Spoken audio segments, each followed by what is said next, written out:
Que a graça e a paz do Senhor Jesus possa permanecer sobre as nossas vidas. Estamos iniciando a nossa live, esses 8 dias em que nós estamos ministrando sobre Pessa. Nós estamos antecedendo aos dias 14 de Nissan, onde nós vamos celebrar a Pessa. Para uns, ainda é 5.786, né? Para outros é 5.787. Não vai mudar muito, porque no calendário bíblico, ontem iniciou o primeiro e o principal dos meses. E no primeiro mês, no 14º dia, nós temos o evento mais importante, talvez um dos eventos mais importantes da Bíblia, que é a Páscoa. E nesse sentido, nós estamos nesses dias, hoje eu acredito que seja a 4ª ministração que nós estamos tendo sobre uma preparação para compreender, para entender sobre Páscoa, sobre a Pessa. E hoje eu quero falar sobre a última semana da paixão de Cristo. Do primeiro domingo, do último domingo, antes da morte e ressurreição, até o primeiro domingo, depois da ressurreição. Então nós vamos começar a deslumbrar do domingo anterior à Páscoa, 10 de Nissan, e nós vamos discorrer até o dia 17 de Nissan, que é primícia, que é o dia em que o sacerdote movia a oferta que tinham sido trazidas um dia anterior à Páscoa. Então, preste bastante atenção, porque nós desejamos destruir aqui um argumento maligno, diabólico, mentiroso, de que Jesus morreu numa sexta-feira e ressuscita no domingo. E para nós iniciarmos, eu quero ler com você 2 versículos bíblicos apenas. Jonas, livro de Jonas, capítulo 1, versículo 17. Livro do profeta Jonas, capítulo 1, versículo 17. Até então, os demais vão chegar. A live vai ficar gravada. Eu creio que eu vou transferir essas lives todas para o YouTube, porque não é um assunto que só é necessário nesse período da véspera da Páscoa. É um assunto necessário para todos os dias da nossa vida, em todo o tempo. Nós podemos estar usufruindo, desfrutando, aproveitando da preciosidade que é a palavra de Deus. Jonas, capítulo 1, versículo 17. Diz assim: Deparou, pois, o Senhor um grande peixe para que tragasse a Jonas. E esteve Jonas 3 dias e 3 noites nas entranhas do peixe. Perdão, irmão, hoje eu não tô meio ruim da voz e tossindo. Deus vai nos dar graça. Mateus capítulo 12, versículo 40. Mateus 12, 40. Então, o texto diz que Jonas ficou 3 dias e 3 noites no ventre do peixe. Jesus disse: olha, não vos será dado outro sinal, a não ser o sinal de Jonas. Há uma explicação histórica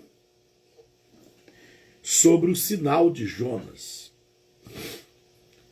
E esse sinal de Jonas serviu para os ninivitas se organizar e foi o que levou o rei dos ninivitas a se arrepender e levar o povo ao arrependimento. Mas não dá tempo de nós discutirmos este assunto, porque é um assunto que vai exigir uma profundidade maior, até mesmo de geografia e arqueologia. E não é o momento. Mas Jesus vai dizer, em Mateus 12:40, abre aí a sua Bíblia, pois como Jonas esteve 3 dias e 3 noites no ventre do peixe, tem Bíblia que está traduzida como baleia, mas não é a palavra correta, é grande peixe. Assim estará o Filho do Homem 3 dias e 3 noites no seio da terra. O versículo 39 de Mateus 12, mas ele lhe respondeu e disse, uma geração má e adúltera pede um sinal. Porém, não lhe será dado outro sinal, senão o do profeta Jonas.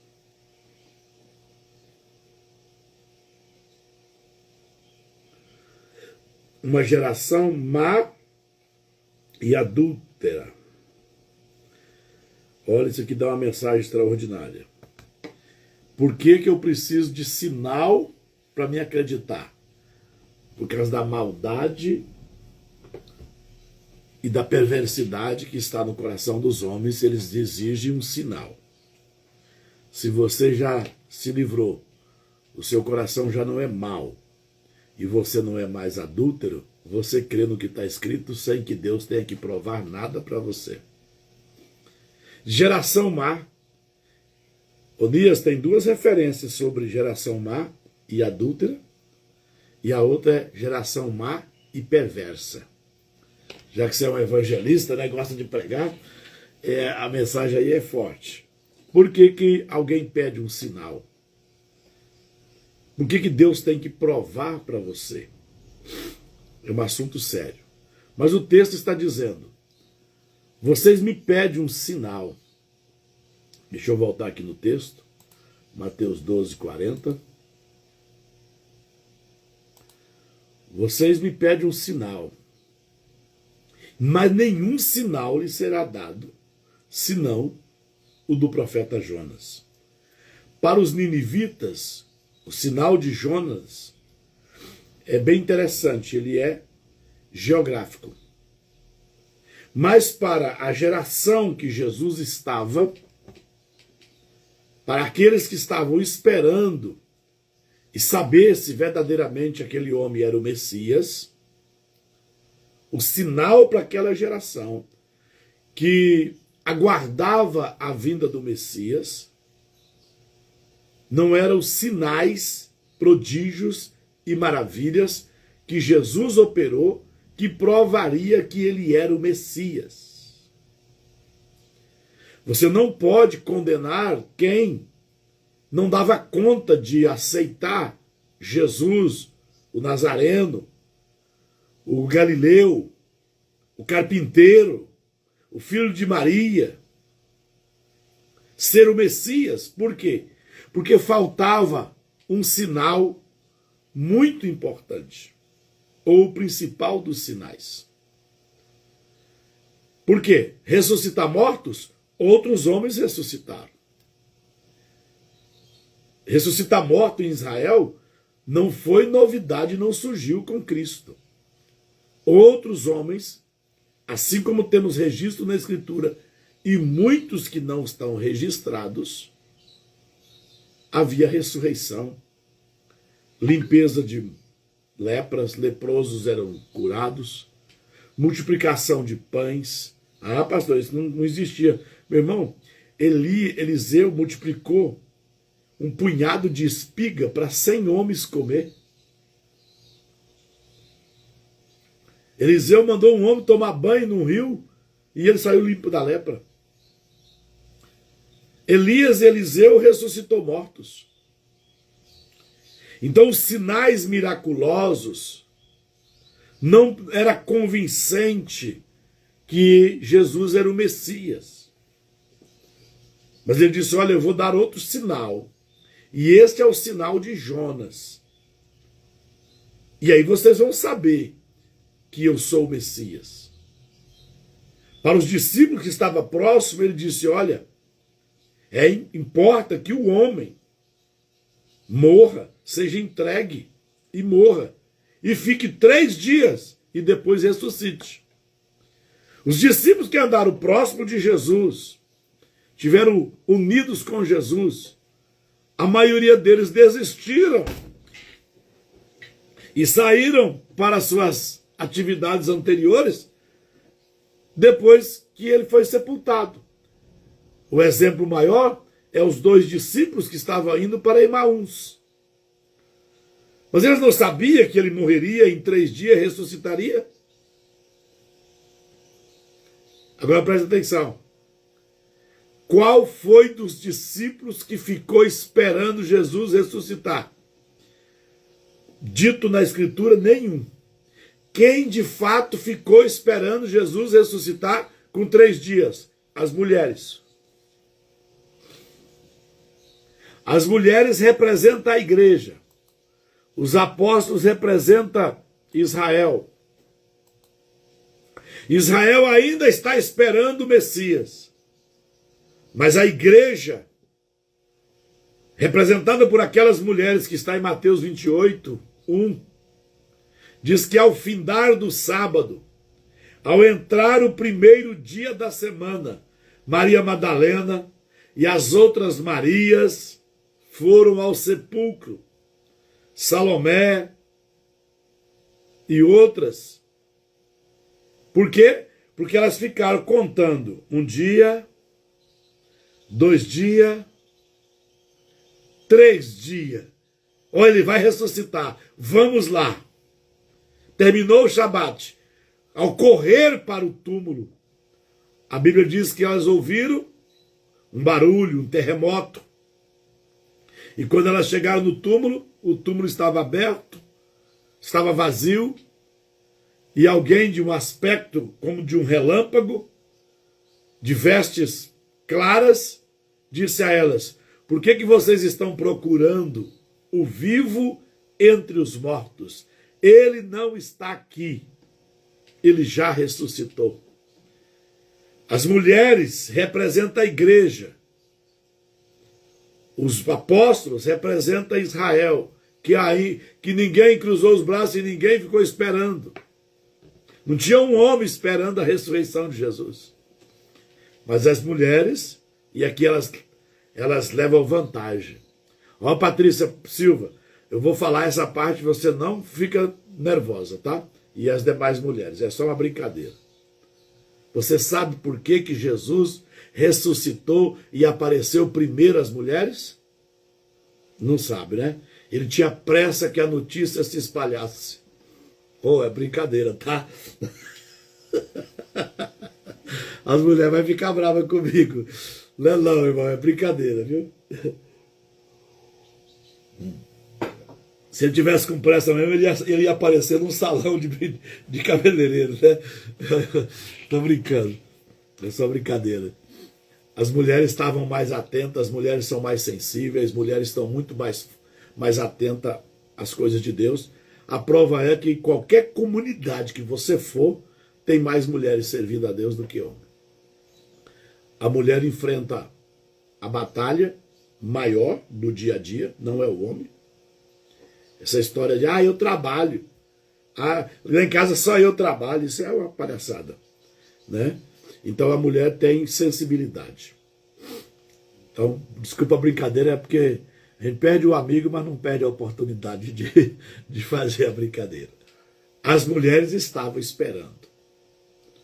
E por que elas estavam esperando? Porque elas lembraram do que Jesus tinha dito. Olha, o Filho do Homem ficará 3 dias morto. Mas ao 3º dia ele vai ressuscitar. Então hoje eu queria trazer a você, desconstruir uma mentira de Satanás, que foi dada pelo Concílio de Nicéia, de que Jesus morreu numa sexta-feira e ressuscitou no domingo. A ideia de que Jesus ressuscitou num domingo de madrugada, tem pastores que dão até a hora, né? Isso não é verdade. Lembre-se, a viração do dia, biblicamente, é ao pôr do sol. Então, o Shabat terminou, iniciou-se o domingo. O domingo terminou, inicia-se o segundo dia da semana.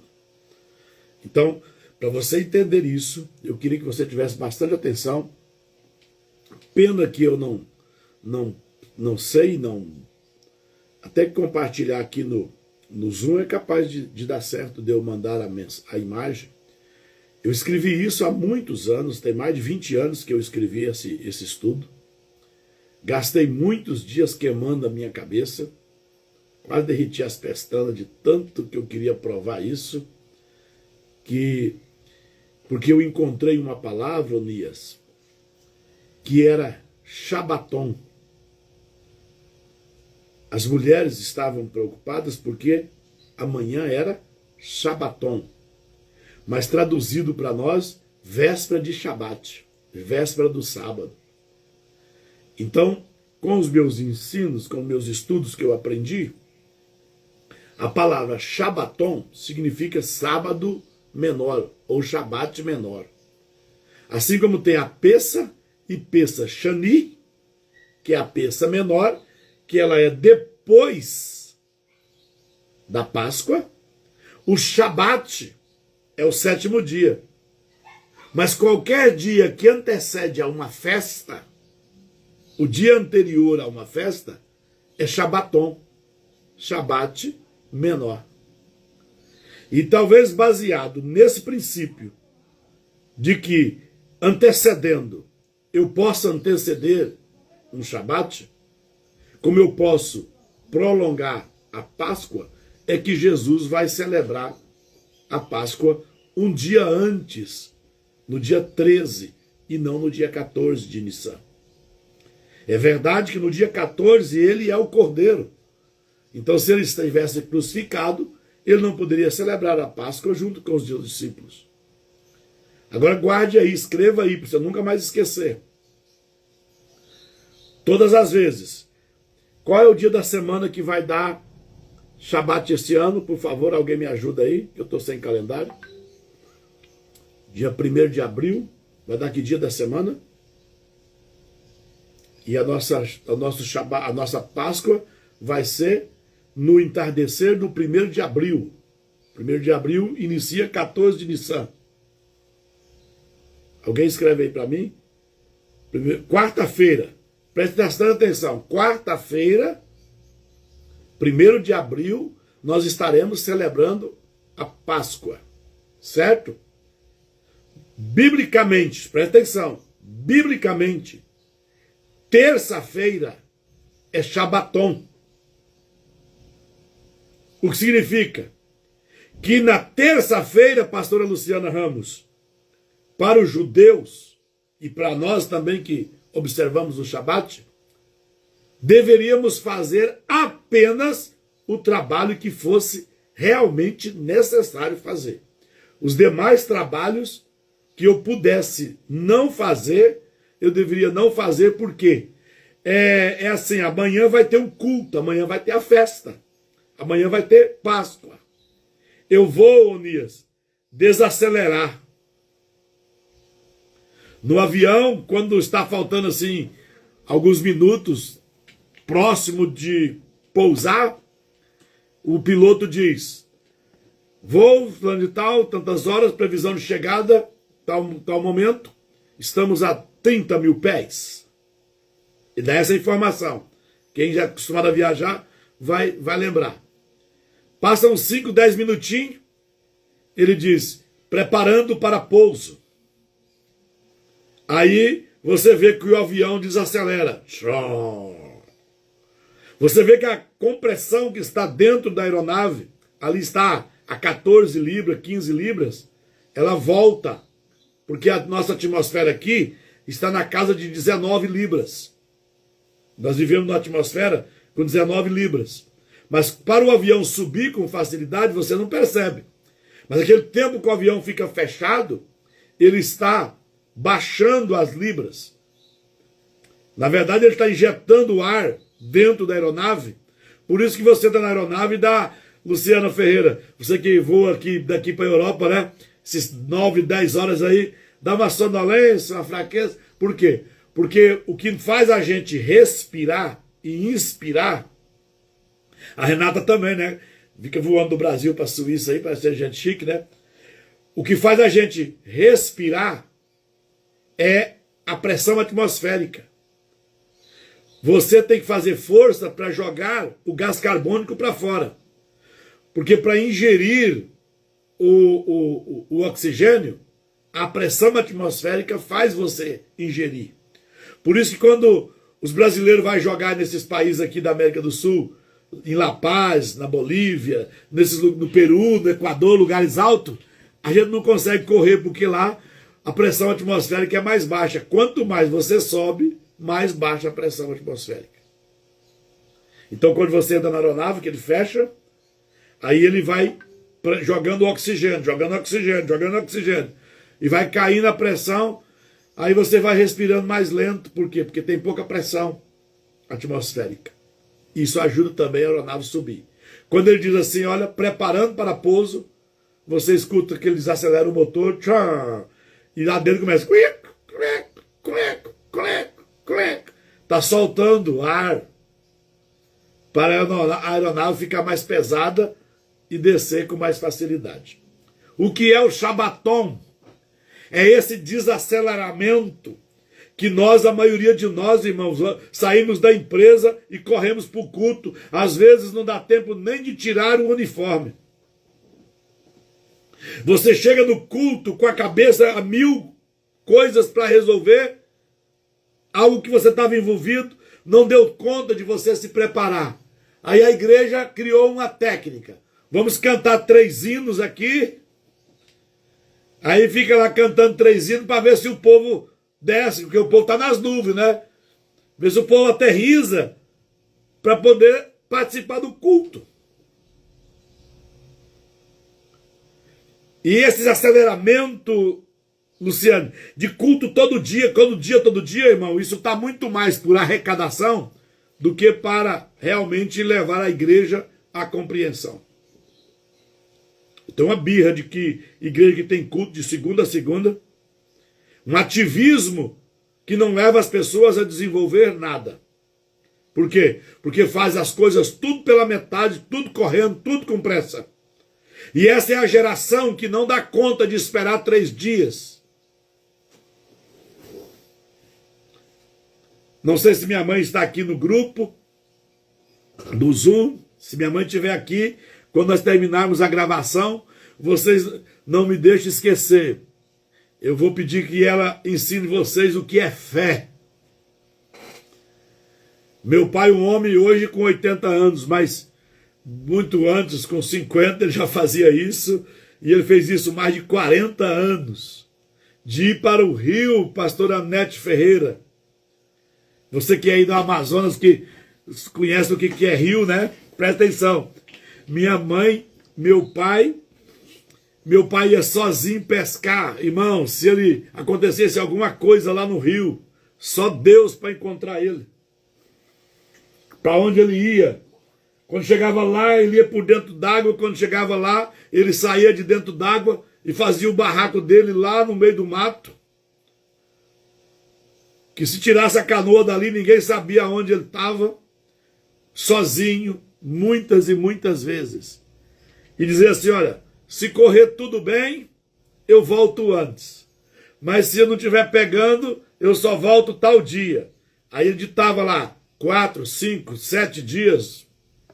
Ó, hoje é sexta-feira. Se correr tudo bem, até a próxima semana, se não pegar bem, sábado que vem eu chego. Mas se pegar bem, eu volto antes. Aí, irmã Márcia Alves, chegava o dia que ele falou que chegava, ele não chegava. Minha mãe ainda esperava 3 dias. Eu tenho uma mensagem que eu prego baseado no testemunho da minha mãe. Ore e espere 3 dias. Mas a gente está vivendo a geração do micro-ondas, a geração do elevador, a geração tecnológica que quer tudo para ontem, sem nenhuma preparação para alcançar ou permanecer usando a fé. Amanhã vai ser Páscoa. Hoje é um Shabaton, é um Shabat menor, aonde você deve estar desacelerando para que amanhã você celebre com excelência. Amanhã vai ser Shavuot, então hoje é um sábado menor, para você desacelerar, para amanhã você celebrar um culto com excelência. Aprenda a desacelerar. Esse ativismo está destruindo as famílias. Pais que vivem com os filhos, com tanto ativismo de trabalho e de igreja, que não está vendo nem os filhos crescer. Não consegue gerar memória nos filhos e um tempo bom de relacionamento. Não, irmão, a gente precisa congregar. Mas não é essa procissão todo santo dia para a igreja. Olhe para se está resolvendo o seu problema. Olha se a sua vida está melhorando. Se não está melhorando com esse ativismo, é melhor mudar a fórmula, né? Porque talvez você esteja com a fórmula errada. Mas vamos ao nosso assunto de hoje. Hoje nós não vamos estar entrando apenas em uma informação simples. Eu vou trazer uma explicação bíblica que não é comum.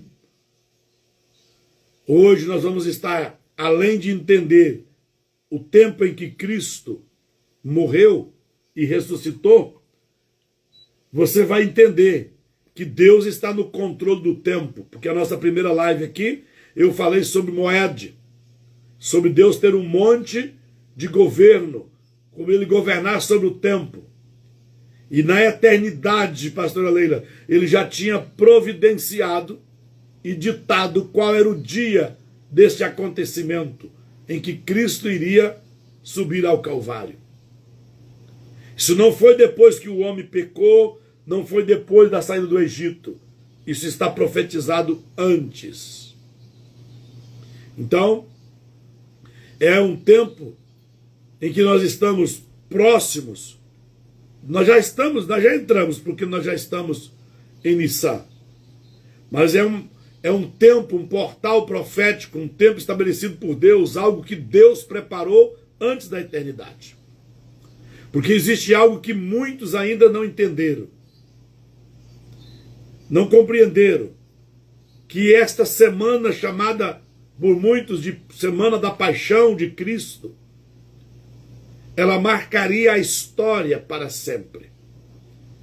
Até o dito ateu, e até há pouco tempo atrás, os nossos certidões de nascimento, era registrado assim: no dia 20 de março de 2025, em que nasceu nosso Senhor Jesus Cristo. Talvez você que seja velho como eu, tenha na sua certidão de nascimento esta expressão. Na minha está, no dia 20 de dezembro de 1971, do nascimento de nosso Senhor Jesus Cristo, nasceu o Rinaldo. Até o ateu tinha que registrar. Ficou um antes da história e um depois da história. Porque Cristo veio para cumprir um propósito. Estava determinado por Deus. Paulo, ao citar esse evento, ele diz, olha, cumprindo-se a plenitude dos tempos, Deus enviou o seu Filho. Deus enviou a Jesus, o Messias. Era um tempo determinado. Essa semana de acontecimento estava registrado. Não era apenas um evento histórico.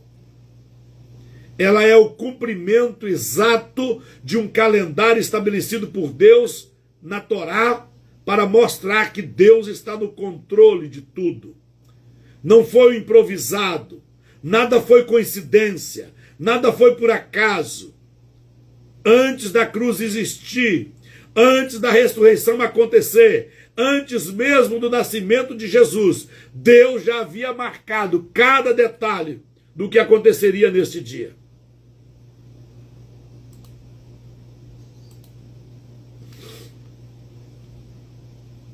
E isso é o que nós vamos mergulhar hoje. O dia em que Cristo, o Cordeiro, foi apresentado. O período em que ele foi examinado. Porque Moisés disse que o Cordeiro tinha que ser separado no 10º dia, Onias. E ser observado por 4 dias. E eu vou mostrar para você as 4 inspeções que ele sofreu. O momento exato em que ele foi crucificado. O tempo em que ele permaneceu no silêncio do sepulcro, sepultado. E o dia em que ele ressuscitou como a primícia de entre os mortos. E por que ele é a primícia de entre os mortos, já que tinha ressuscitado tantas pessoas antes dele?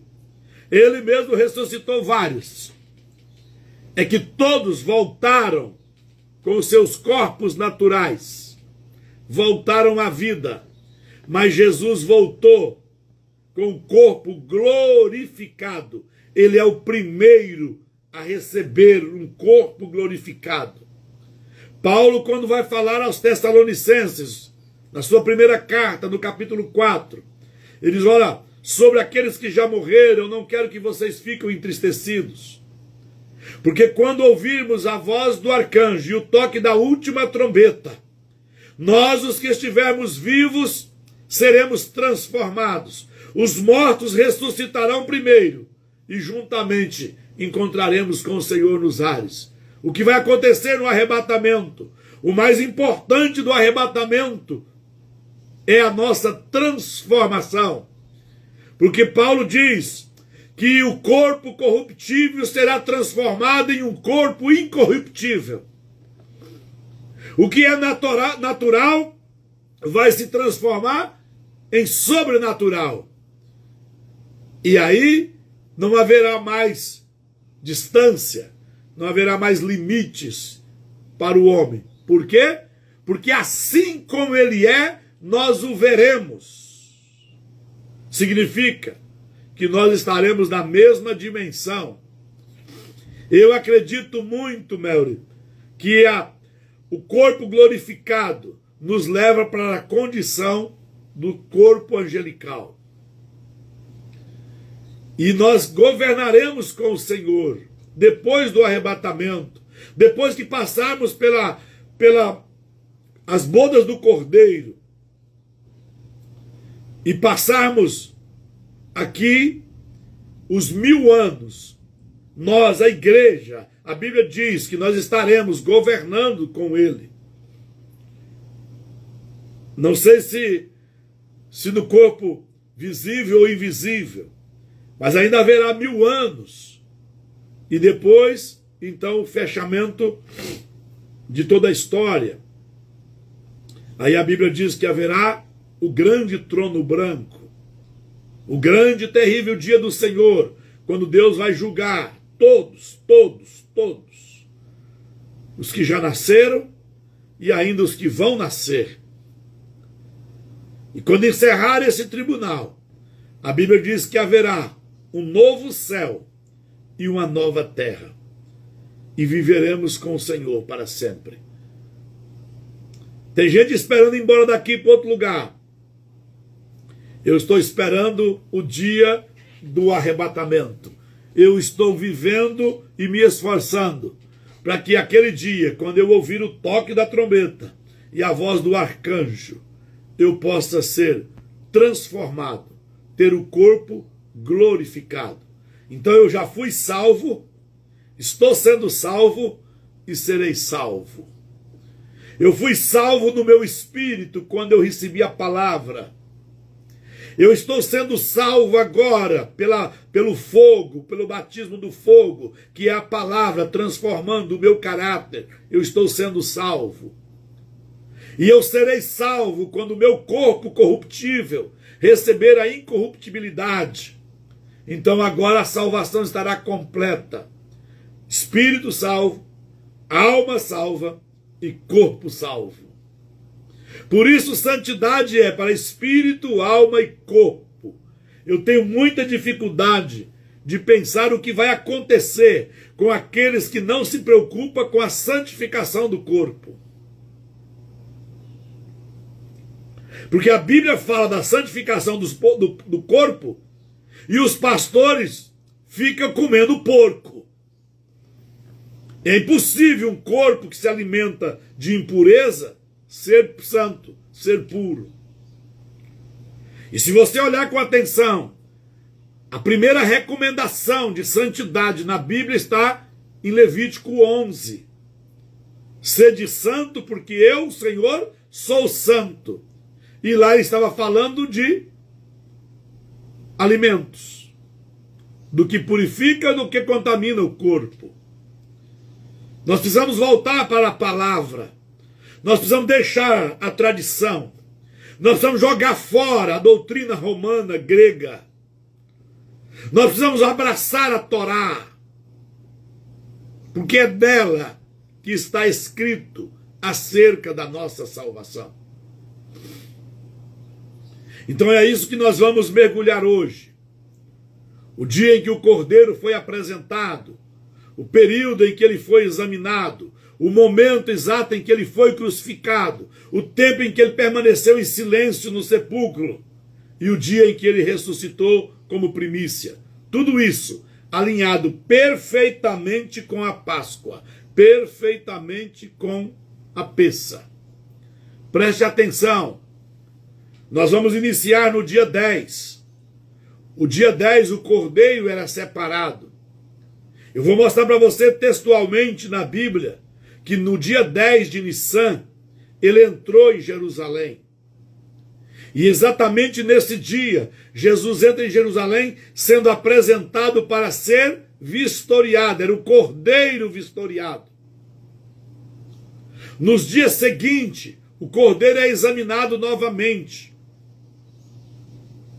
E Jesus é confrontado, testado, questionado, e ele permanece sem falha, sem defeito. Não encontra defeito no cordeiro, pastor Hidalgiso, ao ponto que Pôncio Pilatos vai dizer para a multidão: o que vocês querem que eu faça com este homem? Porque não vejo nele nenhum defeito. Eu não vejo neste justo. A mulher de Pilatos manda um bilhetinho para ele e diz: olha, meu bem, não se meta com esse justo, porque esta noite eu sonhei com ele e eu muito me agoniei. É levado para Caifás, é levado para Anás, eles os examinam, não encontram nele defeito, devolve para Pilatos. E Pilatos diz: o que vocês querem que eu faça com esse justo? Porque não vejo nele defeito. Era a 4ª vez que ele estava sendo examinado. E não encontrando nele defeito, Pilatos ordenou que ele fosse chicoteado e depois conduzido a ser crucificado. Agora você vai entender por que Jesus foi chicoteado. Por quê? Porque quando o cordeiro não tinha defeito e ele servia para o sacrifício, ele precisava ser imolado e precisava ser esfolado. Presta atenção. Imolado era cortar a sua garganta, recolher o sangue. Esfolado era tirar toda a pele do cordeiro. E Jesus foi imolado e esfolado quando ele foi chicoteado. E agora, com o madeiro no seu ombro, ele é levado a um lugar chamado Gólgota, que traduzido quer dizer lugar da caveira. E lá vai acontecer algo que é extraordinário. Queria achar uma espadinha pequena aqui para me mostrar uma coisa para você. Não tem nenhum aqui em mãos. Mas eu queria que você entendesse uma coisa. O salmista tem um salmo. Deixa eu achar o salmo aqui.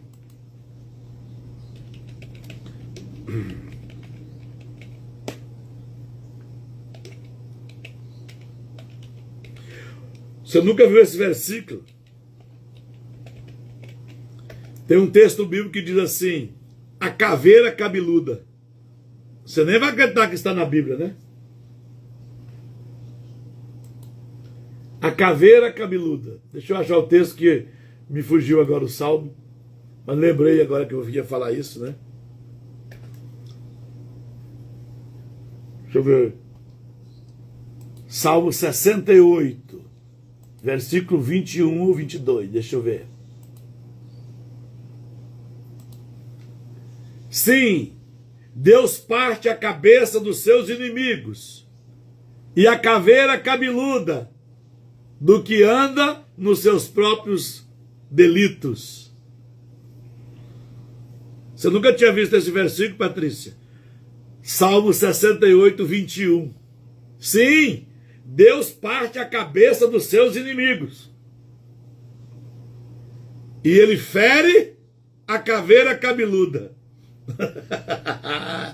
Para que está esse versículo aqui, meu Deus? Esse texto aqui, Gleice, eu já ensinei ele aqui. Só que eu fiz uma aula aqui, eu falei sobre a vaca de Bazã. Quem era Bazã, lembra? Esse texto é considerado, o Salmo 68, é considerado um salmo messiânico. É considerado um salmo que está se referindo ao Messias. Acontece com Davi. Davi, ao relatar a sua história, está profetizando algo muito maior que aconteceria com o Messias. E por que o senhor está falando isso, pastor?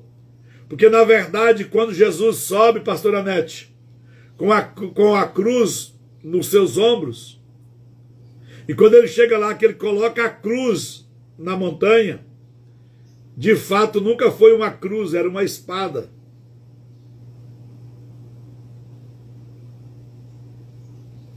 Olha uma cruz para você ver. Eu tenho várias espadas aqui. Podia pegar uma. Vou pegar uma aqui para você ver. Olha essa aqui. Essa aqui foi feita de propósito. O moço fez para mim lá em Minas Gerais. Aí eu pedi para ele colocar a cruz aqui. Então se você olhasse só assim, né? É uma cruz, né? Mas ela assim, ou melhor, ela assim é uma espada, né? Só que ela foi colocada lá assim. Aí você vai entender que quando Pedro vai ser crucificado, e a história diz que ele diz: eu não sou digno de morrer como o meu Senhor. E o crucificaram de cabeça para baixo. Por quê? Porque ele estava testemunhando que a vitória já estava pronta. Com a morte dele, não acrescentaria vitória. Ele não era o Salvador. Aí você vai entender também quando eles disseram, olha, e eles se alegraram por acharem-se dignos de serem maltratados pelo nome do Senhor. Porque na última ceia, pastor Anete, Jesus pega uma bacia e começa a lavar os pés dos apóstolos. E quando chega em Pedro, Pedro diz: não, o senhor não vai lavar meus pés. Jesus diz: olha, se eu não lavar os teus pés, você não tem parte comigo. Diz: então lava o corpo inteiro. Diz: também não é necessário. Quem já está limpo só precisa lavar os pés. Mas qual era o segredo de estar lavando os pés dos discípulos ali? É claro, pastora Anete, que nenhum pregador vai dar conta de exaurir a Escritura, mas a regra estava clara para quem conhece o livro de Levítico. O que está escrito no livro de Levítico?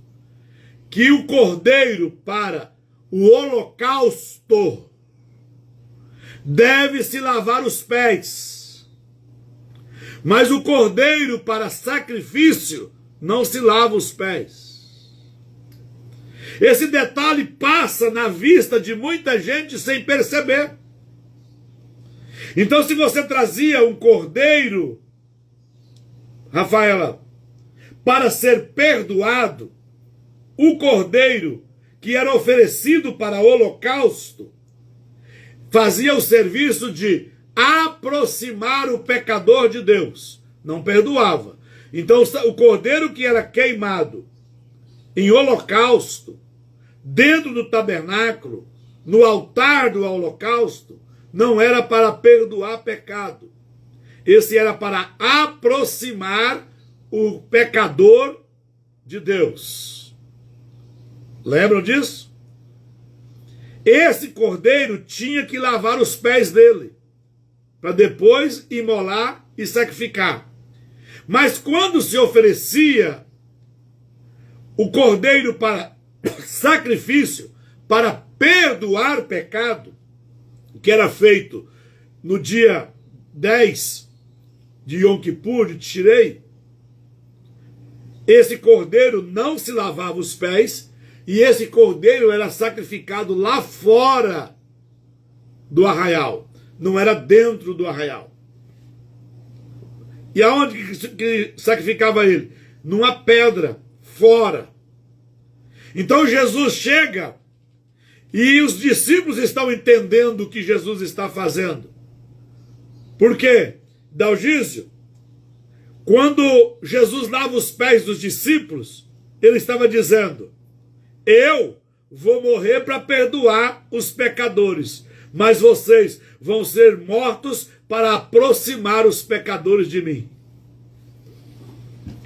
Então eu e você temos os nossos pés lavados. Para quê? Porque nós somos cordeiros que vai ser imolados para que outros se aproximem de Deus. Aí a gente vem para Jesus e fica reclamando porque a gente está sendo gasto. Aí os pastores reclamam que estão desgastados com a obra. Irmão, a obra é para te matar, a obra é para te consumir, a obra é para te destruir. A obra não é para ganhar flores, a obra é para ganhar coroa de espinho. Por quê? Porque este sacrifício que eu estou fazendo está aproximando pessoas de Deus. Eu também estou sendo oferecido. Paulo vai dizer: eu combati o bom combate, acabei a carreira, guardei a fé. E desde agora uma coroa de justiça me está preparado na glória. E eu estou sendo oferecido como libação. Aí pastor fica reclamando. Ai, pastor é solitário, pastor é não sei o quê. Pastor... Irmão, nós estamos aqui para isso. Paulo disse: eu me gasto e me gastarei. Aí você quer o evangelho para ganhar flor? Você está no lugar errado, meu Deus. Você está seguindo Deus errado. O nosso prêmio não é aqui. A nossa pátria não é aqui. A Bíblia diz que Abraão morreu esperando alcançar a cidade prometida. E não viram. Mas nós somos bem-aventurados. Por quê? Porque nós vamos alcançar esta cidade celestial. Como? Nos sendo oferecidos aqui em favor de que alguém se aproxime de Deus. Por isso que a maioria das coisas que nós fazemos, irmão, não pode ter resultado financeiro, senão não é obra de Deus. Se tudo que eu faço, Gleice, tem que resultar em oferta para mim, eu não estou sendo útil no reino de Deus, eu estou explorando o reino de Deus. Não posso vender tudo que eu sei, não posso cobrar tudo que eu posso. Por quê? Porque senão não é a obra de Deus. A obra de Deus é mais do que isso. Então lembra-se. Ó, pastor tem uma mania, irmão. Acontece tal. Ó, Patrícia Silva, tá um mover gostoso numa comunidade, numa conferência. Lá levanta um pastor com a bacia e lava o pé dos irmãos.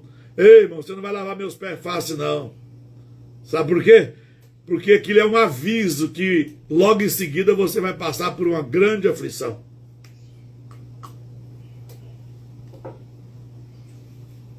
Por quê? Por causa do ato profético, ué. Para que se lava os pés? Para morrer.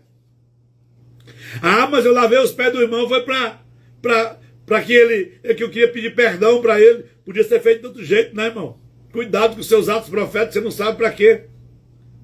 Repreenderam uma mulher, Luciano Ferreira, porque a mulher veio e derramou um perfume, um óleo cheiroso em Jesus. Jesus disse, ó, deixa ela quieta. Ela me ungiu para a morte. Mas quando Tiago diz, unge com azeite, aquela unção é para a vida. Como assim, pastor? Azeite é puro, sem cheiro. Todo azeite com cheiro vai produzir morte em você.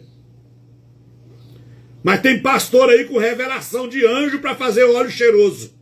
Quando a minha Torá diz, não faça imitação do óleo cheiroso.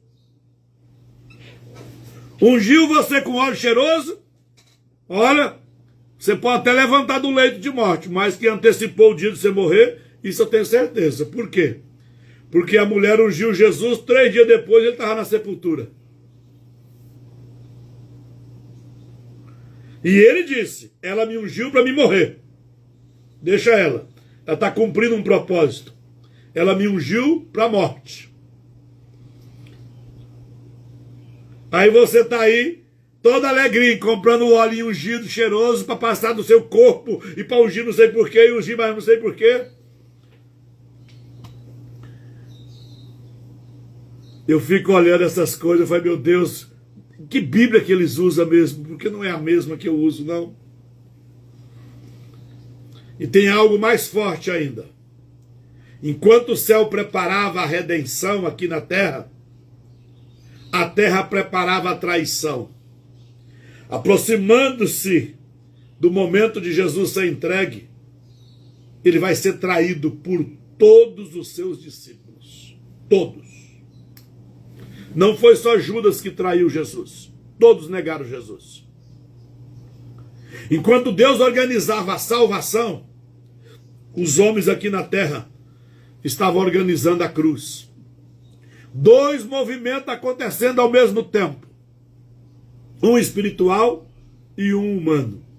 Mas no final eu e você sabemos qual prevaleceu. E quando tudo parecia terminado, quando o corpo estava no sepulcro, quando o silêncio tomou conta, 3 dias, quando a esperança parecia enterrada, ele aparece. E cumprimento da festa dos pães asmos, pureza sem corrupção. Porque nem a morte, nem na morte, ele deixou de ser perfeito. Então chega o 17º dia, o momento mais poderoso da história. Ele vai ressuscitar. O dia em que o sacerdote apresentava a primeira colheita, a primeira porção. Lembra que eu ensinei que antes da Páscoa, a pessoa ia no campo, trazia uma porção, deixava depositado no santuário, Patrícia, lembra? Sua porção de cevada. Agora passou a Páscoa, agora ele volta no santuário, o sacerdote vai moer aqueles grãos, e enquanto ele está fazendo o bolinho da primícia, o dono da oferta vai pegar os ramos e vai se movimentar, dançando diante do altar. Isso era oferta de movimento, era oferta de primícia, para abençoar a próxima colheita. Saindo dali, ele começaria a colher o que ele tinha plantado. Esse é o dia em que Jesus ressuscitou. O dia em que o sacerdote ia oferecer a primeira oferta do novo ano, do novo ciclo anual, marcando o início da primavera bíblica. O dia em que começava um novo ciclo. E exatamente nesse dia, Jesus ressuscitou. Não apenas ressuscita, ele se torna as primícias, o primeiro de entre muitos, o início de uma nova humanidade, a garantia da vida eterna. E aqui está o princípio que vai governar o nosso ensino. Deus não age fora do tempo. Ele cumpre tudo dentro de um calendário perfeito. A cruz não foi improviso. A ressurreição não foi surpresa. A redenção não foi uma reação de Deus. Foi um plano eterno, revelado no tempo certo. Então se prepare.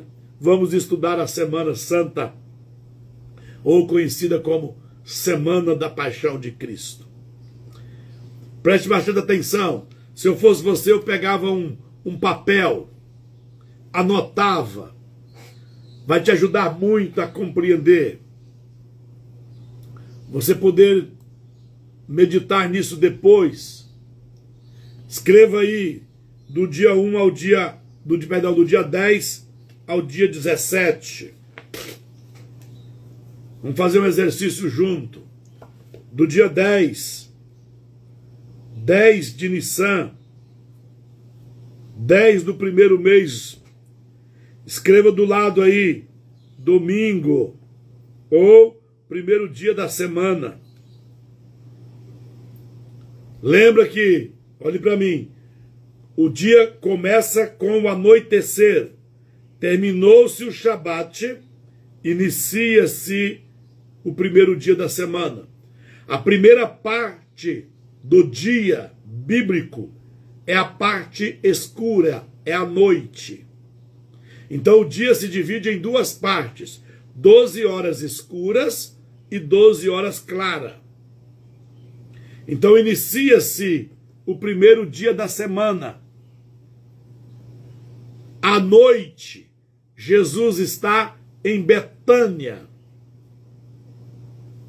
Quando amanhece o dia 10º de Nissan, Jesus vai sair de Betânia, talvez 5 quilômetros de distância, e vai para Jerusalém. Vai entrar na Cidade Santa para ser aferido. É o primeiro dia. Em Mateus, deixa eu pegar os textos para mim ler os textos para você. Mateus 21, versículo 1 a 11, diz da entrada triunfal de Jesus em Jerusalém. Marcos 11 vai falar da entrada de Jesus em Jerusalém. Ele faz isso pela manhã. Mateus 21, 12 diz assim: tendo Jesus entrado no templo, expulsou todos que ali vendiam e compravam. Jesus vai de manhã, Patrícia, para Jerusalém, no dia 10 de Nissan. Lá no templo ele vai ser aferido, lá ele vai ser vistoriado. Ele entra na cidade, há um alvoroço na cidade. O povo canta, coloca-se as vestimentas e ramos para que ele passe. Ele tinha dado uma ordem aos discípulos, dizendo: ó, vá na frente. E quando vocês encontraram uma jumenta amarrada numa vide, com o seu jumentinho, vocês peguem essa jumenta e traz para mim com o jumentinho. E se alguém perguntar, por que vocês estão mexendo aí com o meu jumento? Vocês apenas respondam: o mestre precisa dele. E ele vem a entrar na cidade. Está os discípulos esperando Jesus, com a jumenta e o jumentinho. Jesus senta sobre o jumentinho e entra na cidade, porque o profeta tinha dito que ele virá em paz, o rei assentado sobre o seu jumento, filho de uma jumenta. O que significa que quando um rei, Gleice, ia para um outro reino, entrar diante de um outro reino, em outra cidade, ele não vinha a cavalo, porque o cavalo é animal de guerra. Mas se um rei viesse assentado sobre um jumentinho, era sinal de paz. Era sinal de que ele queria conserto e não guerra. E Jesus cumpre esse princípio. Só que aqui eu achei um princípio interessante, igreja, que Jesus só gosta de coisa nova. Ele não gosta de nada usado. O jumento era novinho, era virgem. Ninguém tinha montado no jumentinho ainda, né? Para nascer, ele disse, não, eu quero nascer de uma virgem. Para morrer, ele disse, não é qualquer lugar não. Então deram para ele uma sepultura nova, que ninguém tinha sido sepultado. Ele só gosta de coisa de primeira. Fica dando qualquer coisa para ele não, que ele não gosta. Presta atenção. Ele entra na cidade. Ele é adorado. A cidade fica em alvoroço. Herodes manda um recado para Jesus, dizendo, olha, vai lá e veja se é ele. Fala para ele vir aqui, que eu quero saber quem é ele. Jesus diz, ó, fala para aquela raposa que eu prego hoje e amanhã. E só daqui 3 dias é que o Filho do Homem será entregue. Então ele está no primeiro dia, ele diz, eu prego hoje e prego amanhã. E só depois do 3º dia é que o Filho do Homem será entregue. Sou eu. Fique tranquilo, fique olhando para mim. Quando eu morrer lá, daqui 4 dias... Você vai saber, Herodes, que sou eu. E ao entardecer, Marcos capítulo 11 e versículo 11. Marcos 11, 11. E quando entrou em Jerusalém, no templo, tendo observado tudo, como se fosse já tarde, saiu para Betânia com os 12. Presta atenção, primeiro dia, ele vai para Jerusalém, ele confronta, ele é adorado na sua entrada, ele confronta os vendedores que estavam contaminando o templo, ele vai purificar. Passei um ponto importante aqui, Mateus 21, 12, Jesus purifica o templo, ele limpa o templo, purifica o templo, e ao entardecer, o texto diz que ele volta para Betânia com os seus discípulos. Encerrou-se o 10º dia. Vai iniciar-se o 2º dia, que agora inicia-se 11 de Nissan. Inicia com Marcos 11, 11. Sendo já tarde, saiu para Betânia. Quando amanhece o 11º dia, Mateus 23, versículo 1, diz assim: Então falou Jesus às multidões e aos seus discípulos, na cadeira de Moisés. Jesus volta para Jerusalém, vai numa sinagoga. Toda a sinagoga judaica até hoje tem uma cadeira que ninguém senta nela. Se você for lá no meu perfil no Facebook, eu tirei foto numa cadeira dessa lá em Jerusalém. O moço que estava cuidando da sinagoga lá do templo deixou eu sentar na cadeira. Falei, fique tranquilo, eu não sou o Messias, sou discípulo dele, só para tirar uma foto. Ele deixou. Existe uma cadeira vazia em toda a sinagoga. Por quê? Porque eles acreditam que o Messias virá. Mas nós já sabemos que ele veio. Porque o profeta Isaías falou acerca dele. O Espírito do Senhor, Jeová, está sobre mim, e ele me ungiu. A Bíblia diz que Jesus estava na sinagoga e tomando o rolo da Torá para ler. Leu aonde estava escrito: o Espírito do Senhor Jeová me ungiu. E quando terminou de ler, ele fechou o rolo e disse: hoje se cumpriu esta profecia sobre mim. O povo ficou alvoroçado. Quiseram precipitar Jesus no despenhadeiro, e a Bíblia diz que Jesus, passando entre eles, deixou eles no vácuo. Agora Jesus volta.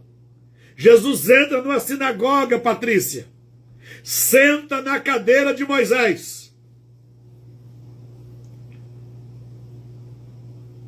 Isso foi no 11º dia de Nissan, que para nós seríamos uma segunda-feira. Continuando o dia, ele vai para o templo, Mateus 12:41. Lá ele vai observar, chamar os seus discípulos para observar quem vinha trazer as ofertas. E ele disse, olha, quem trouxe mais? E eles disseram, olha, fulano trouxe. Ele disse, não, esses trouxeram porque estava sobrando. Vocês prestaram atenção naquela viúva? Acontece isso no 11º dia de Nissan. Jesus vai ensinar sobre a sua segunda vinda e a destruição do templo em Mateus 24. Irmão, Mateus 24 e 25 é um capítulo extraordinário para a gente estudar e compreender. Diz que no 24:1, tendo Jesus saído do templo, ia se retirando quando se aproximaram dele os seus discípulos para lhe mostrar as construções do templo. Fora do templo, pastor Dalgísio, havia 2 colunas de 18 metros de altura por 9 metros de circunferência, construída por Salomão, que na verdade, essas 2 colunas de pé, chama-se pórtico. Muita atenção, pórtico. É a mesma palavra para Dálate, porta, portais, portão. 2 colunas, Mary, uma chamava Jaquim e a outra chamava Boaz. As 2 casas, pelas 2 linhagens que veio o Messias, Salomão mandou fazer de bronze. Tem vários detalhes nela que é interessante a gente estudar. Quando eles estão saindo do templo, o templo não era uma coisa suntuosa, grande demais. Era uma construção de 9 metros de largura por 18 metros de comprimento, sendo repartido o último compartimento. Era 3 por 9. Depois vinha mais um salão, onde era o lugar santo e o lugar santíssimo. E fora se chama átrio. Lá no átrio havia essas 2 colunas. Quando eles estão passando por essas colunas, os discípulos admirados aproximaram de Jesus e disse, mestre, olha que construção, hein? Ele, porém, lhes disse, na verdade, tudo isso, vocês estão vendo? Aqui eu digo a verdade a vocês, não vai ficar pedra sobre pedra. Isso acontece ao entardecer do 11º dia. Jesus está contando da sua segunda vinda. Quando eles vão dali para o Monte das Oliveiras, os discípulos se aproximam e Jesus começa a explicar o que ele estava dizendo sobre não sobrar pedras sobre pedras. Jesus vai dizer, olha, quando vocês ouvirem de guerra, rumores de guerra, terremoto, peste, fome, ficai atento. Ainda não é o fim. Olha, Gleice, olha o que está escrito. Aí vem um palhaço aí e diz que agora vai ser o fim porque vai começar, tá no meio da guerra. Ei, meu irmão, eu vou ficar com a notícia da mídia, eu vou ficar com a Bíblia. Ainda não é o fim, é o princípio das dores. Uma mulher, quando tem a primeira contração, quanto tempo leva ainda para ela ter o neném? Aí disse, olha, importa que o Filho do Homem seja entregue. Ele vai morrer, vai ressuscitar. Mas vocês ficam atentos e orem para que esse acontecimento não aconteça num sábado, nem no inverno. E vocês ficam mais atentos ainda, porque aonde estiver a águia, a carniça, vai juntar as águias. Mas vocês podem ficar tranquilo que não passa esta geração, não é esta geração sem que tudo isso aconteça. Presta atenção, fome, guerra, terremoto, peste, não é sinal da segunda vinda de Cristo. Era sinal para a destruição do templo de Jerusalém. A pergunta é, Patrícia, quando sucederá isso? Isso o quê? A destruição do templo, que acabou de falar que não ia sobrar pedra sobre pedra. Qual é o sinal da tua vinda? E quando será o fim das eras? Nas traduções aí está século e outras traduções está fim do mundo. Irmão, nunca se tratou na Bíblia do fim do mundo. Deus nunca prometeu destruir o mundo. Porque Deus amou o mundo. E Ele não vai destruir o mundo, Ele vai restaurar o mundo.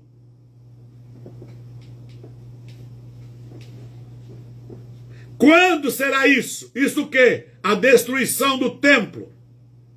Qual é o sinal da tua vinda? A igreja está pregando a nossa ida. Todo mundo que está aqui aceitou Jesus para ir para o céu. Mas quando ora, manda o céu vir para cá. Alguém está errado nisso. E qual será o sinal do fim das eras? Quando vai acabar essa era? Por quê? Porque ia terminar a era de Aquário para entrar a era de Peixes. Quando terminasse a era de Aquário, o príncipe da Pérsia perderia o seu governo e passaria a imperar agora o príncipe da Grécia. Olha que confusão que os crentes fizeram. Mas isso é a escatologia do Papa, da Igreja Católica. Aí Jesus vai explicar, olha, quando vocês ouvirem guerra, rumor de guerra, terremoto, fome, peste, fique tranquilo. Não é o fim. É o princípio das dores. Que dores? Que Jerusalém ia passar. Não passa essa geração sem que tudo isso aconteça. Se você ler o livro de Atos dos Apóstolos com atenção, presta atenção. Se você ler o livro de Atos com atenção, você vai ver que até o ano 69, eles estão no ano 33. Para 69. Faltava 40 anos. 40 anos é uma geração. Jesus diz, não passa essa geração sem que tudo isso aconteça. Faltava 37 anos para fechar uma geração. Porque uma geração é 40 anos. Se eles estão no ano 33, no ano 70, fecha aquela geração, Patrícia. Eles não passam essa geração. Aí vem alguém e diz, não, ele está falando das 72 semanas de Daniel. Não, irmão. Israel saiu da Babilônia no ano 483 a.C. De 483 até a ressurreição de Jesus, passa-se a 71 semanas. Melhor, 69 semanas. As 70 semanas de Daniel. 7 vezes 69. São 483. Está faltando uma semana. Esta semana é para a destruição do templo. Não é para a volta de Cristo.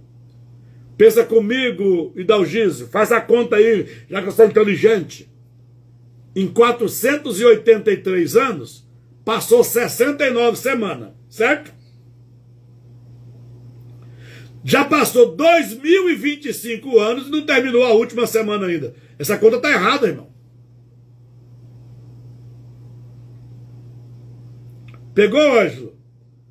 Se 483 anos são 69 semanas, mais uma semana dá os 490 anos. que seria as 70 semanas de Daniel. 7 vezes 70, 490.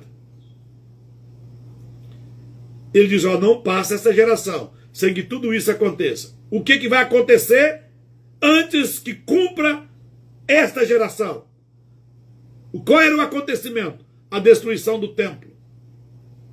Então, guerra, fome, terremoto, peste, era sinal da destruição.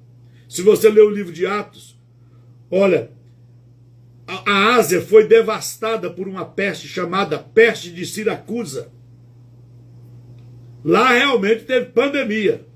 Lá morreu 2/3 da população. Você vai ver terremoto. As 7 igrejas da Ásia.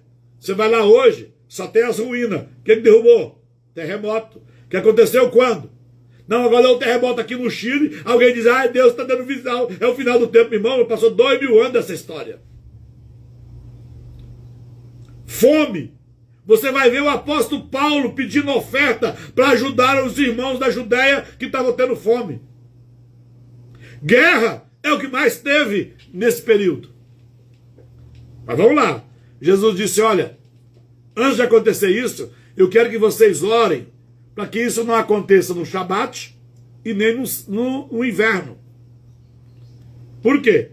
Porque no inverno, irmão, estava todo mundo dentro da cidade. No Shabat estava todo mundo dentro da cidade. Aí diz, olha, se alguém estiver no campo nesse dia, não volte para casa. Se alguém estiver em cima do telhado, nem tente entrar para dentro de casa. Porque aonde estiver a carniça, vai estar a águia. Outra versão vai dizer abutre. 3 exércitos no mundo, Patrícia, usaram a águia nas suas vestes e no seu escudo. Napoleão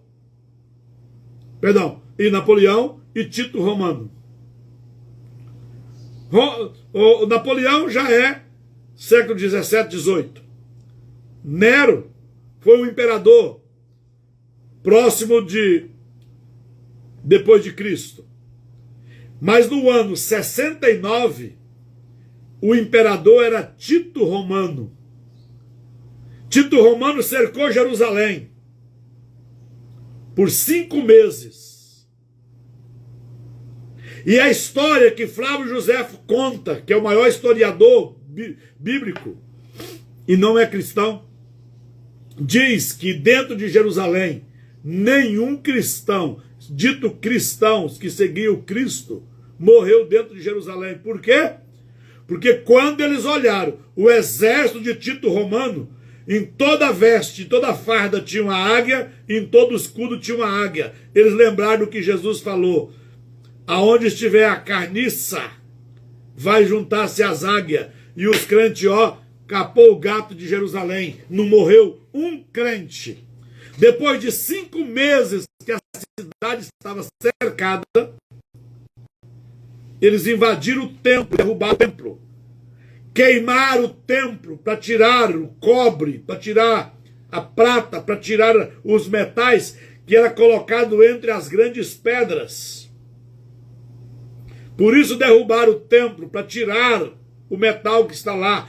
Quem já foi em Jerusalém e olhar para perto daquela basílica muçulmana, você vai ver lá ainda pilhas de metal que era colocado para firmar as pedras. Por isso o templo foi derrubado, para tirar o ouro, botaram fogo. Para quem colocou fogo? Para ficar mais fácil de tirar o ouro.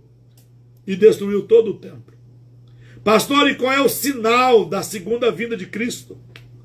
Ele disse, olha, quando vocês verem e disserem assim, ó, olha, o Cristo está ali, ou o Cristo está lá, não saia atrás, porque haverá muitos Cristos vindo em meu nome. Mas você não precisa acreditar. Irmão, eu cataloguei com o Henrique Cristo. São 105 Cristos que já apareceu em menos de 300 anos de história. Eu cataloguei eles. Aonde mais apareceu Cristo até hoje foi no Japão. Foi 25 Cristos que já apareceu. O Brasil já teve mais de 15. O último é o INRI. E nós temos muitos cristos aí. Ele disse, olha, se disser vai ali, ele está lá, vai. Não acrediteis. Porque o amor de muitos irão esfriar. E a iniquidade há de se multiplicar. Então haverá falsos cristos e falsos profetas. Qual é o sinal da segunda vinda de Cristo? A multiplicação da iniquidade, os falsos profetas, o esfriamento do amor e os cristos que viriam. Estamos próximos. Por quê? Porque tudo isso nós já estamos vendo. O que nós não vimos ainda e estamos admirados é o aceleramento da iniquidade e o esfriamento do amor. E aí, poucos é os que vão se salvar. Mas não é poucos em toda a história, porque quem já morreu já está salvo. Mas dessa geração, a geração contemporânea do arrebatamento, muitos não vão suportar e vai esfriar o amor. Então vale a pena a gente estudar Mateus 24. Jesus estava pregando isso no final do segundo dia que ele estava em Jerusalém, que era 11 de Nissan. E aí Mateus 25, de 14 a 30, Jesus vai pregar o sermão sobre os talentos. E agora encerra-se o 11º dia. Nós vamos agora para o 12º dia, que era uma terça-feira, 12 de Nissan. Ao pôr do sol, Jesus participa do jantar em Betânia. Na noite do dia 12, Jesus vai estar em Betânia. Mateus 26, 6. Ora, estando Jesus em Betânia, em casa de Simão o leproso, aproximou-se dele uma mulher trazendo um vaso de alabastro cheio de precioso bálsamo, que lhe derramou sobre a cabeça, estando ali ele à mesa. Vendo isso, indignaram-se os discípulos e disseram, para que esse desperdício? Pois este perfume podia ser vendido por muito dinheiro e dar aos pobres. Mas Jesus, sabendo disso, disse-lhes, por que molestais esta mulher? Ela praticou uma boa ação para comigo. Jesus estava novamente em Betânia. Veja que ele sai, Imanete, no primeiro dia, de Betânia vai a Jerusalém e volta. No segundo dia ele vai a Jerusalém e volta. Agora está iniciando o terceiro dia. Ele está novamente em Betânia.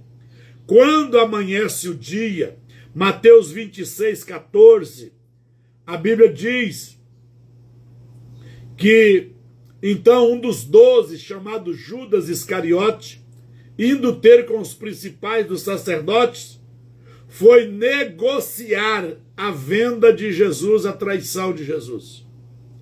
Jesus vai para Jerusalém e Judas se afasta dele e vai negociar, ver a venda de Jesus, quando ele vende Jesus por 30 moedas.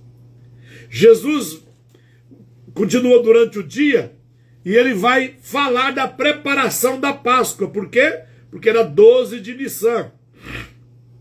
Mateus 26, 17. Deixa eu achar aqui Mateus 26, 17.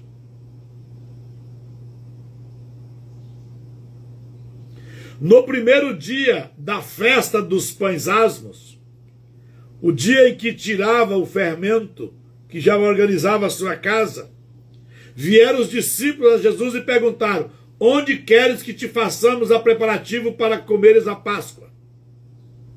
Isso era 12 de Nissan. Ao anoitecer daquele dia, Jesus vai celebrar a Páscoa Shani. Assim como era o Shabaton, o sábado menor, Jesus, e isso está em Números 9, na noite do dia 12, presta atenção, espero que você esteja anotando para você entender. na noite do dia 12 de Nissan, uma terça-feira, ele vai celebrar a Páscoa. Entre 18 e 20 horas, que já agora inicia, Luciane, a quarta-feira, o quarto dia, que era 13 de Nissan, a Páscoa é dia 14. Ele celebra a Páscoa dia 13. Isso está em Marcos 14. Quando ele, na ceia, diz: olha, eu desejei muito celebrar essa Páscoa com vocês. E aqui vai ficar muito claro que ele não, presta atenção, ele não anulou uma festa para criar outra. Ele pegou dois elementos da festa e diz: olha, isto é meu corpo, isto é meu sangue. Quando Paulo vai contar esta ceia, ele diz: o que eu recebi do Senhor foi o que eu também vos ensinei, em que na noite em que ele foi traído, ele tomou o pão e o cálice, mas tomou da onde? Da Páscoa, da ceia de Páscoa. Hoje a igreja pega só o pão e o vinho e faz uma ceia. Não há uma revelação que agora é pão e vinho. A ceia continua sendo Páscoa. A igreja que abandonou a Páscoa. Então, entre as 18 e 20 horas, eles celebraram a Páscoa. Por volta de 20 e 21 horas, Jesus lava os pés dos discípulos.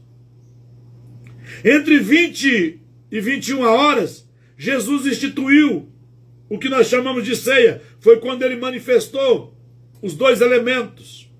Depois deles terem ceado, Jesus canta um hino. A Bíblia diz que eles cantaram um hino. E eles saíram para o monte, ou melhor, para o jardim do Getsêmani. Isso está em Marcos 14, 22. Lá ele começa a orar às 21 horas e diz: olha, vamos orar. Eu sinto que o inimigo, o adversário, está se aproximando. Ora comigo.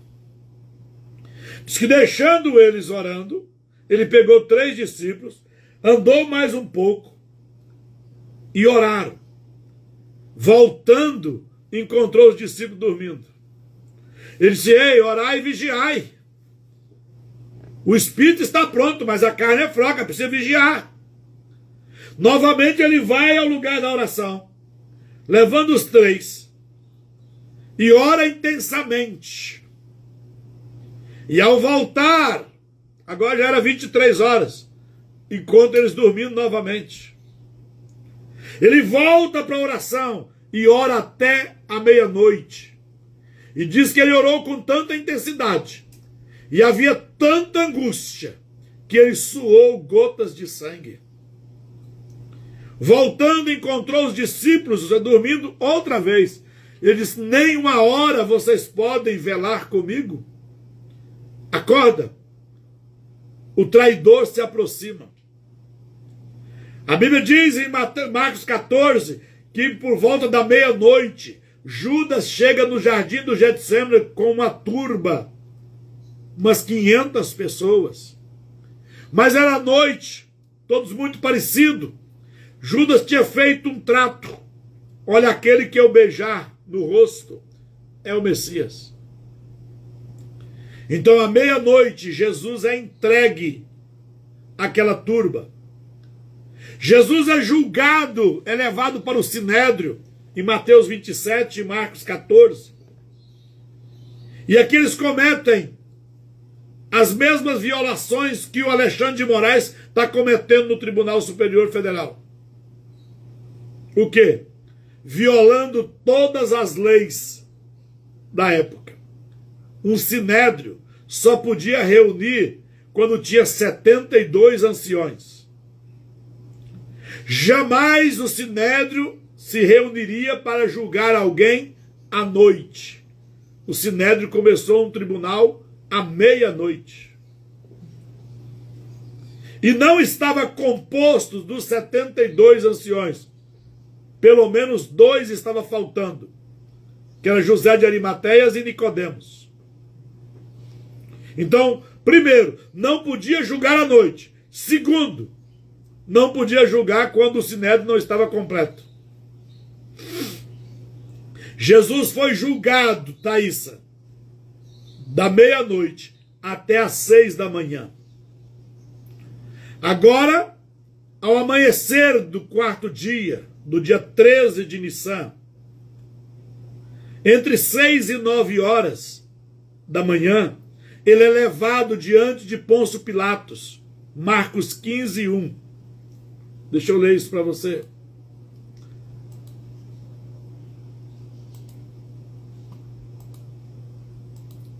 Diz o texto: logo pela manhã, entraram em conselho os príncipes sacerdotes com os anciões, os escribas e todo o sinédrio. E amarrando a Jesus, levaram e o entregaram a Pôncio Pilatos. Pilatos vai fazer um julgamento com Jesus por 3 horas. Naquela noite, no período daquele julgamento, ele foi para Anás, voltou para Caifás e agora ele é levado para Pilatos. Então ele foi aferido no primeiro dia, agora ele foi aferido por Caifás, foi aferido por Anás. Ninguém encontra pecado. E agora ele vai ser aferido a 4ª vez por Pôncio Pilatos.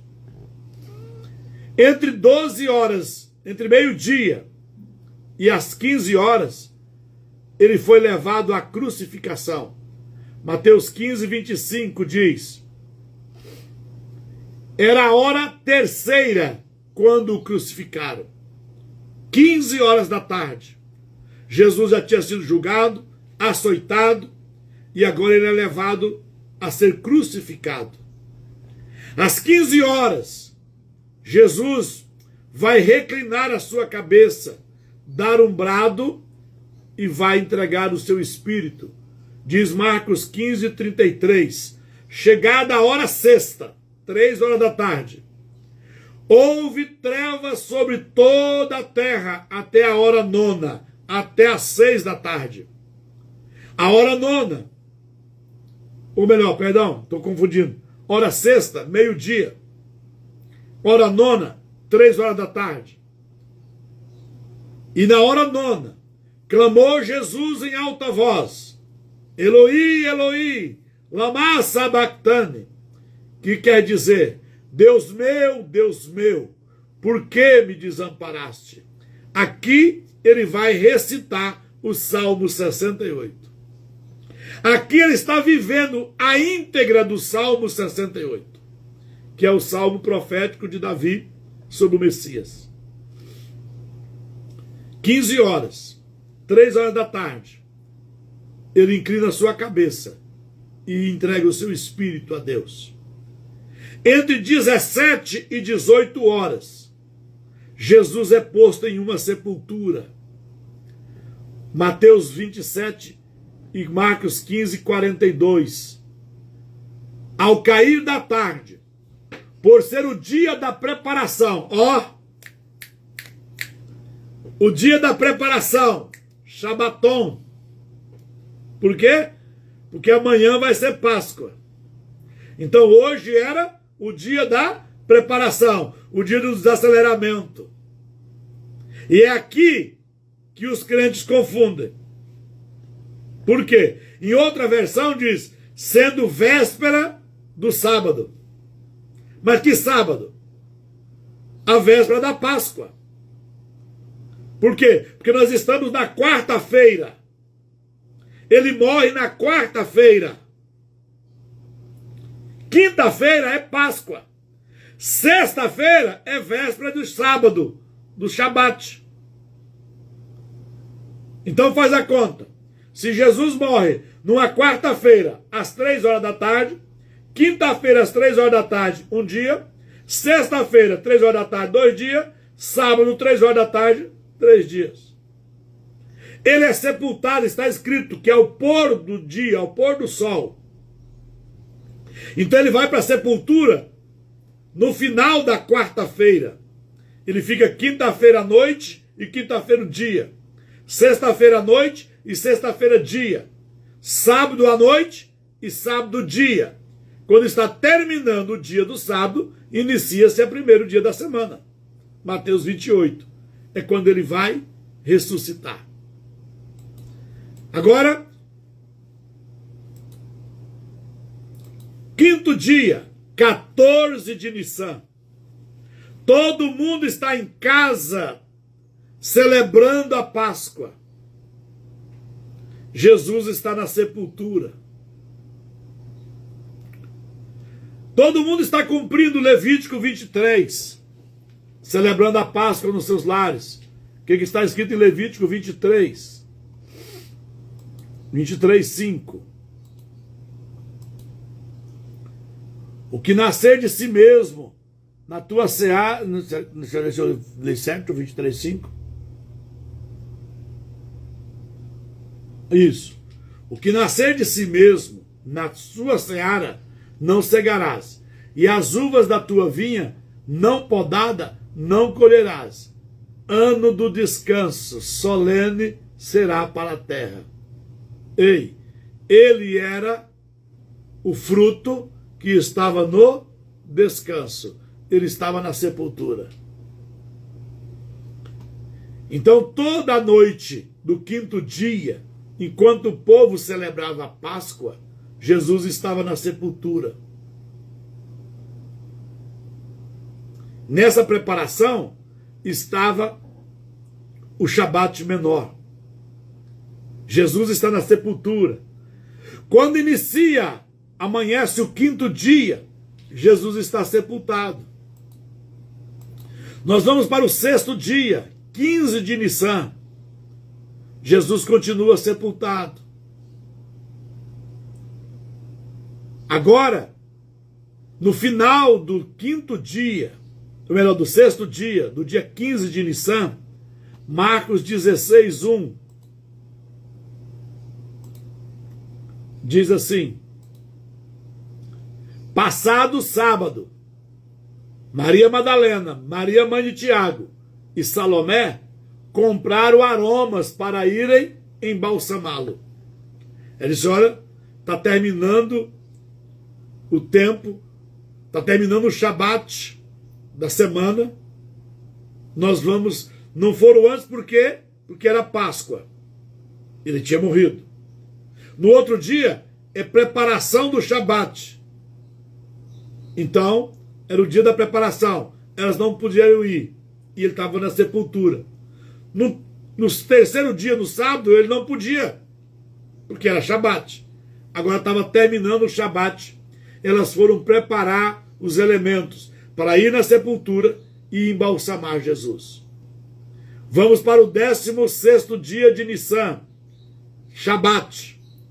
Toda a noite do Shabat, Jesus está sepultado. Todo dia do Shabat, Jesus está na sepultura. Agora vai terminar o Shabat, presta atenção. Entre 18 horas para frente, inicia-se o Shabat, ou o primeiro dia da semana, encerra-se o Shabat. Aqui, Marcos 16:2 diz: e muito cedo, no primeiro dia da semana, ao despontar do sol, foram ao túmulo. Diziam umas às outras: quem nos removerá a pedra da entrada do túmulo? E olhando, viram que a pedra já estava removida, pois era muito grande.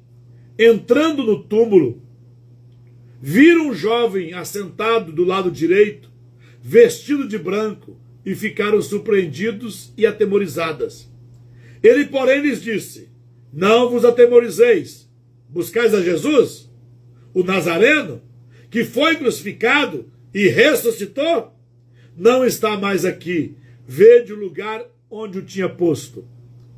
Mas ide, dizei aos seus discípulos e a Pedro, que ele vai adiante de vós para a Galiléia. Lá o vereis, como ele vos disse. E saindo elas, fugiram do sepulcro, porque estavam possuídas de temor e de assombro e de medo. Nada disseram a ninguém. Que hora que ele ressuscitou? Ao raiar do primeiro dia da semana. Mateus 28, 1.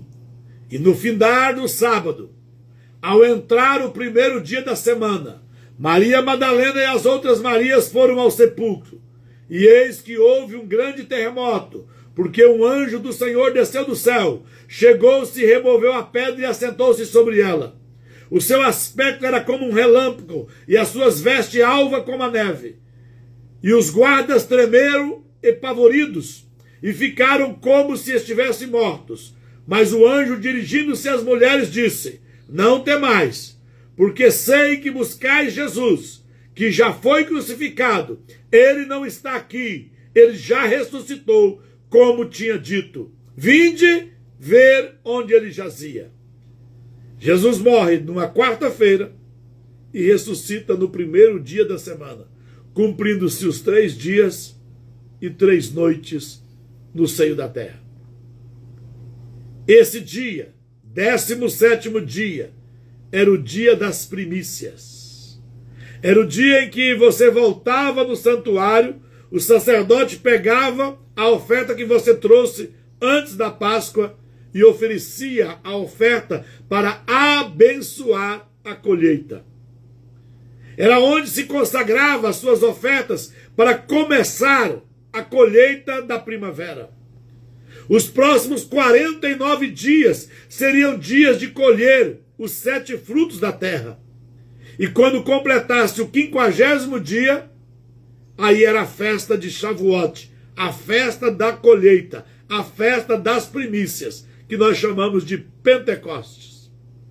Isso acontece 2.400 anos após a entrega da Torá no Monte Sinai. 2.400 anos antes, no Monte Sinai, no mesmo dia, 17 de Nissan, Moisés recebe as tábuas da lei. 2.400 anos depois, os 120 que vai estar no cenáculo vai receber o Espírito Santo. Jesus ressuscita e vai ficar com eles ainda 40 dias. Ele é visto em vários lugares. Quando completa os 40 dias, ele está no Monte das Oliveiras. E a Bíblia diz que uma nuvem o tomou e ele foi elevado ao céu. E os anjos disseram àqueles homens que estavam ali: por que vocês estão admirados? Porque assim como você vê ele subir, um dia vocês virão ele vir sobre as nuvens. Jesus tinha recomendado e disse: olha, vão para a cidade e fiquem lá até que do alto vocês sejam revestidos de poder. O que viram ele subir no Monte das Oliveiras era aproximadamente 500 pessoas. Quando eles vão para o cenáculo e passa o primeiro dia, passa o segundo dia, passa o terceiro dia, alguém desanimou, alguém voltou para casa, alguém tinha uma tarefa importante, alguém tinha outro dever a cumprir, outro não podia ficar por alguma razão. 10º dia, Onias, só tinha 120. E diz que estando eles orando, ouviram-se o som, a voz, como de um vento. Nunca teve vento, irmão. Foi só o som de um vento impetuoso que encheu toda a casa. Irmão, 2000 anos depois eu fui lá. A casa que está lá está no mínimo uns 20 metros acima da original. Quando você chega lá, você sente algo diferente. Você arrepia, dá vontade de chorar, você fica agoniado. Não tem como você não sentir a presença de Deus naquele lugar. Naquele dia, aqueles 120 homens, um olhando para o outro, sobre a cabeça deles tinha uma labareda de fogo. E eles começaram a falar e falaram 14 línguas diferentes. Porque ali havia reunidos 14 povos e ouviam eles falar das suas línguas natas. Eu vou trazer um ensino aqui sobre oração em língua, porque tem muita confusão sobre isso. Línguas estranhas, batismo com o Espírito Santo, orar em línguas, interpretação de línguas, variedade de línguas. Isso precisa ser bem explicado porque é uma confusão tremenda. Batismo com o Espírito Santo não tem nada a ver em falar em outras línguas. Tem gente batizada no Espírito Santo que nunca deu conta de falar em outras línguas. E tem gente falando em outras línguas sem não ter nada do Espírito Santo. O falar em línguas é um benefício para o cristão orar melhor. Porque quando você ora no Espírito Santo, você não fala a sua vontade. Você aceita que ele fale por você. E a igreja precisa voltar a orar em todo o tempo. Como se ora em todo o tempo? Agradecendo todas as vezes que você for ingerir um alimento ou receber alguma coisa, glorifique a Deus, louve a Deus, adore a Deus. Enquanto a sua mente, a sua boca não está tratando de negócios dessa terra, use ela para a edificação, orando no Espírito Santo. Naquele dia se cumpriu Jeremias 31 e se cumpriu parte de Joel capítulo 2. Eu derramarei do meu espírito sobre toda a terra. Os jovens terão sonhos, os velhos terão visão e profetizarão. Até o servo e a serva há de profetizar. Quem é o servo e a serva que vai profetizar? É o crente simpatizante do evangelho, que usa o dom, mas não quer o caráter de um cristão. Tem muita gente que profetiza, mas não tem caráter. É o servo que sabe usar o dom. Então, naquele dia, o Espírito Santo desceu sobre todos. Aí a Bíblia diz em Jeremias 31, 31, que quando chegasse esse dia, Deus ia fazer um novo pacto com Israel. Qual? Iria tirar o coração de pedra, iria tirar a lei que estava na pedra, ia dar um coração de carne, ia reescrever a sua lei no coração e no entendimento do homem. Então o homem não tem como fugir da verdade. Deus tirou, um dia Deus tirou, Luciane, um dia Deus levou Moisés para cima do monte, enfiou a mão dentro de Moisés, tirou a Torá e escreveu numa pedra. Para que os homens olhassem para a pedra e temessem a Deus. Se alguém não quisesse olhar para a pedra, ele dizia, olha lá, ó. E se alguém insistisse em não obedecer o que estava na pedra, a pedra o matava. Morria a pedrada. Não ia sobrar ninguém, irmão. Estava faltando pedra já. Aí você vai entender por que Deus levou Israel para o deserto, onde só tinha pedra. Porque se ele tivesse levado para um lugar que não tinha pedra, do tanto que eles pecavam, ia faltar pedra. Aí Deus disse, não. Quando meu filho morrer para a redenção, então Deus marcou uma Páscoa para começar uma redenção. E aí eu falei ontem sobre a redenção, que era tirar do Egito, preparar o povo e agora estabelecer esse povo. Então era libertação, era limpeza, agora treinamento. Agora para treinar esse povo, para esse povo estar apto, Deus pegou a Torá e colocou de volta dentro do homem, reescrevendo a Torá no coração e na mente do homem. Como? Com a presença do Espírito Santo em nós. Aí ele diz, agora vocês vão, ide por todo mundo. Agora vocês vão celebrar a Páscoa em casa. Agora vocês correm para pregar o Evangelho. E quando perguntar por que você faz isso, Então vocês vão dizer, é que nós éramos escravos no Egito. Aí, esse evangelho que era para ser pregado, que era os tempos, as estações, os ciclos de Deus, a lei, os princípios, as ordenanças, isso é o evangelho. Não, as pessoas deixaram isso de lado e estão pregando outra coisa. Agora a Páscoa volta a ser nos nossos lares. Por quê? Porque nós vamos, através desses encontros, levar outras pessoas a ter um encontro com Deus. Então aqui está a última semana, ou a dita Semana da Paixão de Cristo. Dia 10, o Cordeiro é apresentado. O Cordeiro sendo examinado. O Cordeiro sendo crucificado.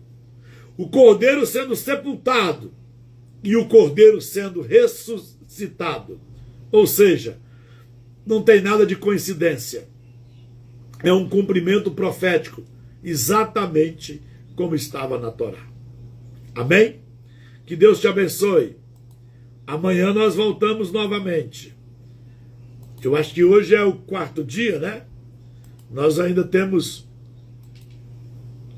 Deixa eu ver. 1, 2, 3, 4... Não, hoje é o 5º dia.